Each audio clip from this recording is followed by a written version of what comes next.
Good afternoon, Greg again with G Dog Sports. Hey, like I mentioned earlier, there's several conference championship games on today. In this video, I'll be taking a look at one of the more important ones, in my opinion, which happens to be the Big Ten Conference Championship game, which has the number 2 Michigan Wolverines taking on the Iowa Hawkeyes at Lucas Field in Indianapolis, Indiana.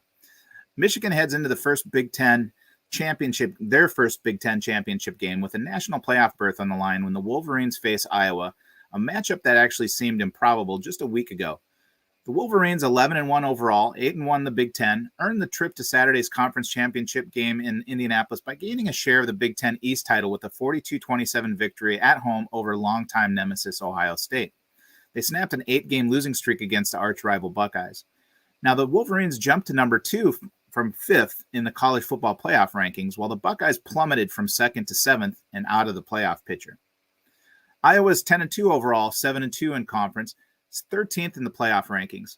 Won the Big Ten West when Wisconsin was actually upset at Minnesota, denying the Badgers a title game berth. Michigan pounded the Buckeyes behind Hassan Haskins, who rushed for 169 yards on 28 carries and tied a school record with 5 touchdowns. Quarterback Cade McNamara completed 13 of 19 passes for 159 yards, but he attempted just 3 passes in the second half as Michigan ground out touchdowns on its 4 full possessions after the break. Now, Haskins rushed for more than 1,200 yards and 18 touchdowns this season. Blake Corum has run for 865 yards and 10 scores. Now, McNamara has completed 183 of 284 passes with a 64.4% completion percentage for 2,301 yards with 14 touchdowns against only 3 interceptions. Defensive end Aiden Hutchinson, the Big Ten Defensive Player of the Year, has a conference-leading 13 sacks, including 3 against Ohio State. Linebacker David Ojabo is second in the Big Ten with 11 sacks. The Wolverines' only loss was to Michigan State 37-33 in late October after Michigan actually led that game by 16 in the third quarter. The Hawkeyes won their first 6 games to climb to number 2 in the AP poll before suffering consecutive losses at their homecoming to Purdue. Watch, that game's terrible. Had Iowa in that game. And they also lost to Wisconsin. Iowa then won its final 4 games by a total of just 27 points. Iowa lost to Michigan State 16-13 in 2015 in its only other appearance in the Big Ten championship game. Iowa has won 5 of the last 7 meetings, however, against Michigan, with the Wolverines winning 10-3 at home in the last meeting back in 2019. Iowa is ranked 13th nationally in total defense, allowing 315.7 yards per game, 1 spot ahead of the Wolverines, who are allowing 319.2 yards per game. Michigan's actually 8th in scoring defense at 17 points per game, while the Hawkeyes are 9th at 17.25 points per game. Now, the Wolverines average 451.2 yards of offense, while Iowa averages 299.1. So I expect this to be a pretty good defensive battle. It's reflected in the total. It's 43.5 right now, I believe. The Hawkeyes also lead the nation with 22 interceptions and have scored 82 points off of turnovers. Now, Spencer Petras is expected to start at quarterback against Michigan. Sophomore Alex Padilla started the last 3 games after Petras suffered a shoulder injury. Petras relieved Padilla at the start of the second half against Nebraska and led the Hawkeyes to a 28-21 comeback victory.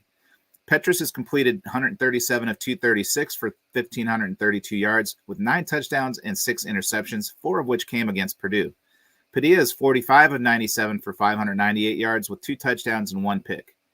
Tyler Goodson's the leading rusher with 1,101 yards on 238 attempts. He's averaging 5.5 yards per carry and 122 yards per game in his last 4 games. Now, the line on this game opened with the Wolverines as 10.5-point favorites, has been bet up to 12.5 just a couple of hours here before kickoff. I'm seeing 49% of the tickets on Iowa along with 68% of the money, which has me leaning the Hawkeyes in this particular situation based on the line movement as well as the tickets and the money from what I can tell. Now, the total opened at 43.5 and has stayed there at 43.5, like I had mentioned earlier. 39% of the tickets and 78% of the money on the under. So everybody seems to think this is going to be a defensive battle. I see a possible letdown spot here for Michigan coming off their huge emotional win last week against the Buckeyes. Obviously, you have to remember that these are kids that are playing this game.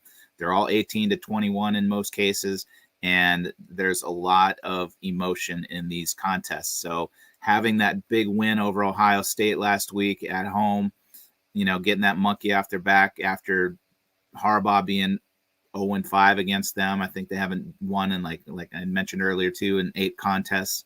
So, could be a big letdown spot for them. We'll see. Hopefully they know what's on the line here with the trip to the college championship playoffs and they take care of business. I just don't know that they will take care of business by 12.5 points. So we'll see. As always, you can get all of my college football plays weekly by becoming a VIP or taking advantage of the promos I run regularly. I do have plays on every major American sport, as offer VIP services for $2.99 a month, $99 a week, or $69 for my weekend package. It has you covered from all plays Friday through Sunday. You can find me online at gdogsports.com, as well as on Twitter at gdogsports, plus Facebook, YouTube, TikTok, as well as Instagram, Snapchat, and Twitch. Thanks again for tuning in. Enjoy the game.